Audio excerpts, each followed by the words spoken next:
Hello, and welcome to my older adult oral PowerPoint presentation for my graduate class Social Work 501, Professor R. Johnson.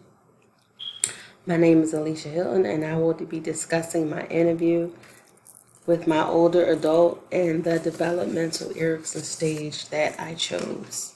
So before I begin, I want to discuss my interviewee, give a little background on my interviewee.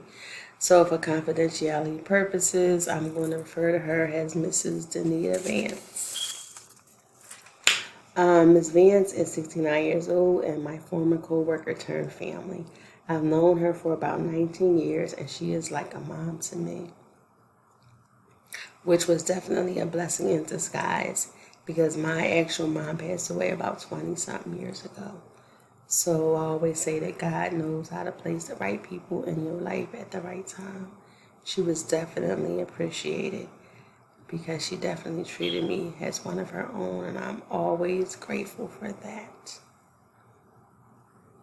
So Ms. V has children. She has a daughter of her own, and she does have a granddaughter. And she also is widowed, and her husband, who I refer to as Uncle Bubba, also worked at our job. So Mama B was a social worker at my job at DHS, and Uncle Bubba was a counselor supervisor. So I am located in the Juvenile Justice Division. So I'm with the juvenile delinquents, and we are at PJJSC, which is a detention facility. So that's where she worked. So her and Uncle Bubba were married for about 15 years. They met at the job. But, unfortunately, he did pass away about a couple years ago from pancreatic cancer. To describe Miss V, I would say she was sweet but very sassy, very outspoken, with a kind disposition. She was a good ear, to listen to. She also gave good advice. A lot of my coworkers always seemed to flock to her. Her office was always filled with somebody just talking to her about different things. People share different things with her. She just was one of them people that you could talk to, get some advice, confide in, just set you on the right path. Even if it's something you need to hear, she would let you know. So a lot of times people came to her to ask, opinions on something. She'd tell you if it was right or wrong or indifferent, whether you wanted to hear it or not, she was going to let you know what it was. And I think those are one of the things that a lot of people liked about her. She was really loved at the job and definitely missed. So moving along, the developmental stage that I chose to focus on was Erickson stage 8.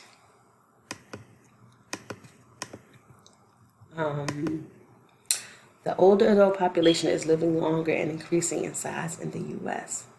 Erickson stage 8 focuses on older adults age 65 and up. In this stage, adults are reflecting on their lives and if they are happy with their accomplishments. Those who are satisfied are in a state of integrity, while those who are not as fulfilled with their life's accomplishments are in a state of despair. So this is when Erickson says that around that age, people start to reevaluate their life, and if they led a full one or complete one, if there's things they could have changed, stuff like that. So let's see. As with many older adults at age 69, Ms. V has experienced some health concerns within the past, couple years of her life. She had a cancer scare about 2 years ago, but thankfully it was negative. But it did prompt her to quit smoking cigarettes, which she had been doing for about 10 plus years. So that was a positive that came out of something negative, because I really feel like if she didn't have that scare, that might not have helped her quit smoking. Which was crazy because her husband, who also smoked, Uncle Bubba, he just woke up one day and was like, he's not smoking anymore, and he just stopped. And I always thought that was really strong-willed and funny at the same time, because here's somebody who just woke up one day and said, I'm not going to, smoke anymore, and stop. And, you had to think about the willpower that he must have had. My God, because I know people struggle with smoking all their lives. I'm not a smoker, so I don't know what that feels like, but I hear it's hard to stop the habit. And he just woke up and said, I'm just not doing it anymore, and just stopped doing it and never did it again. So I always thought that was really interesting. So anyway, Mama V also had some weight management issues. And while she has lost some weight, it has not been a significant amount to regain her healthy lifestyle. So like in the past, she had, tried different methods of losing weight. She has a CPAP machine that she sleeps with at night, and a lot of that is due to weight management. Plus, Uncle Bubba liked to keep the snacks around the house. I tell you, when my kids used to go over there, they would always run to the snacks, because he always had the snacks in the house for the kids. That was just a crazy thing.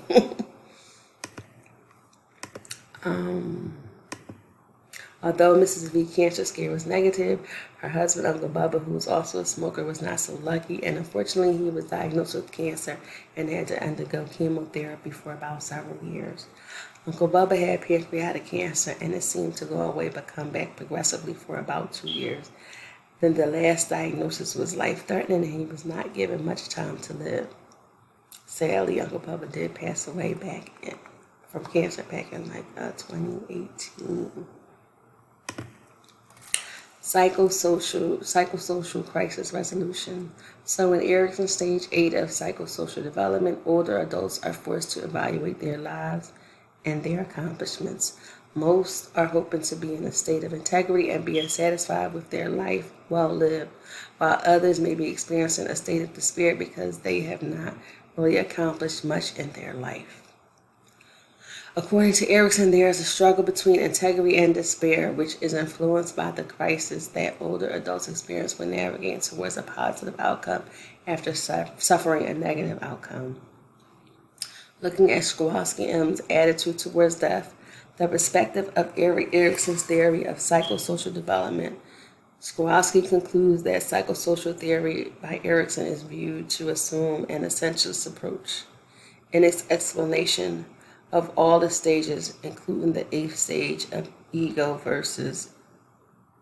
integrity versus despair. So we can say, maturity in this case is characterized by the consciousness and acceptance of the inevitability, which is death. So, it's like when you're in that stage, you know what the reality is, and you're really not like in a wishy-washy world, thinking that something's going to be one way when it's really not, and it's the other. You kind of accept what it is because you know what's going to come next.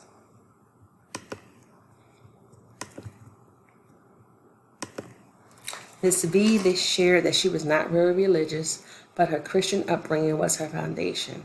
Along with her daughter's support and many family and friends she could depend on through that difficult time. Ms. V also felt that there were times when her husband's health care could have been better, and she felt maybe race played a part in how much the doctors were willing to treat her husband. This was not something she could prove, so she tried to stay positive that his medical team did all they could do for Uncle Bubba.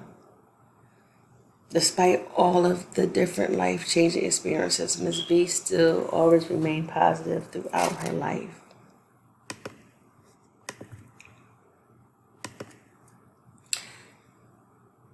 Ms. V recalls having 3 significant factors in her life that she started to experience in her last 5 years of life. She said up until then, those factors were probably always there, but she never noticed them up until she was older. They are the fact that she is considered elderly at 69, and she is a female and African American. Ms. V felt like these challenges were all factors in some of the concerns she faced with health care. Uncle Bubba did not drive, and Ms. V had to take him to all of his doctor's appointments. She was his primary caregiver, and this put a lot of stress on Mrs. V, who also had stressors of her own dealing with her own health.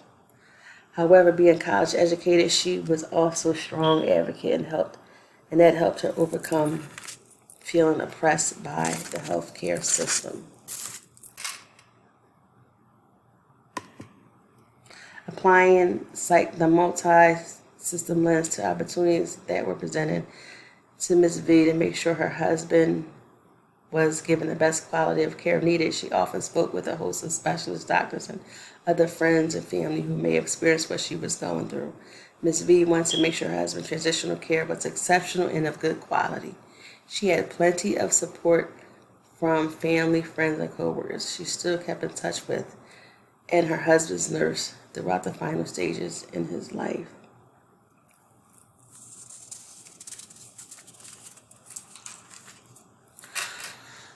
Although these were a lot of stressors, she still felt herself of a sense of accomplishment, and she was able to take care of her family and on her own. And even though hospice was provided, it was short-lived, as Uncle Bubba did pass away in early 2018.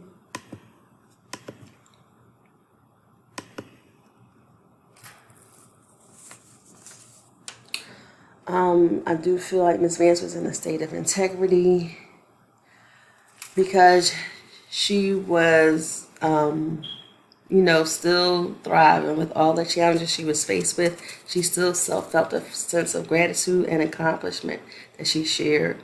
Her career of 30 plus years with DHS and raising a successful daughter who was a respiratory therapist and taking good care of her husband all made her feel complete. She felt that made a big difference in their lives, and she did make a big difference in several people's lives, and that made her feel good. Applying one additional theory, another theoretical perspective that relates to Mrs. V's life is Kübler-Ross's theory of death and dying. In looking at Kübler-Ross's theory of death and dying, Ms. V, even though faced with knowing her husband would die, had a sense of wholeness and completeness because she knew it was inevitable. So she came to terms with it a long time ago before the transition even started. And I know in Kübler-Ross's model of death and dying, it consists of 5 stages: denial, anger, bargaining, depression, and acceptance. In my opinion, after interviewing Mrs. Vance, she only went through 3 of those stages of death and dying. She had denial in the beginning, and of course some anger and hurt because she felt helpless. And of course, finally, she had acceptance because she knew it was nothing else that she could do. So she knew that death was inevitable.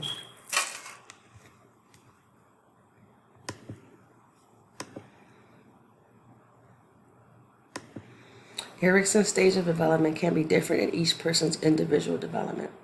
Placing an individual in a particular life stage based on their age can sometimes be problematic, per Rogers 2019. Mrs. V was forced into stage 5 at around age 11 because her mother had to work and she had to be the primary caregiver of her little brother. So Mrs. V felt like she was always forced into a specific role at an early age in life. And, she didn't really want to be the primary caregiver, but she had no choice because that was what they did back then.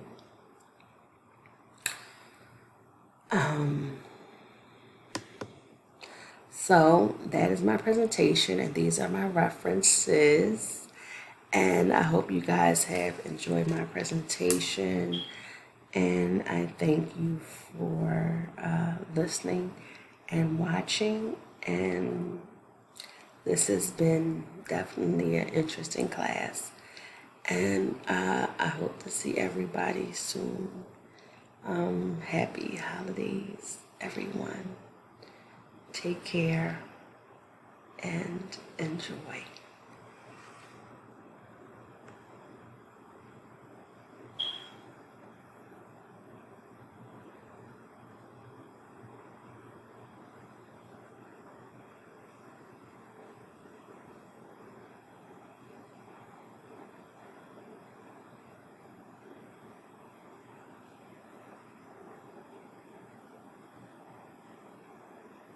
I'm just going to read my reference page, just the people who I use. So that was Rogers, of course, 2019, Human Behavior and Social Environment. Cuba Ross on death and dying, and Kowalski M's attitude towards death from the perspective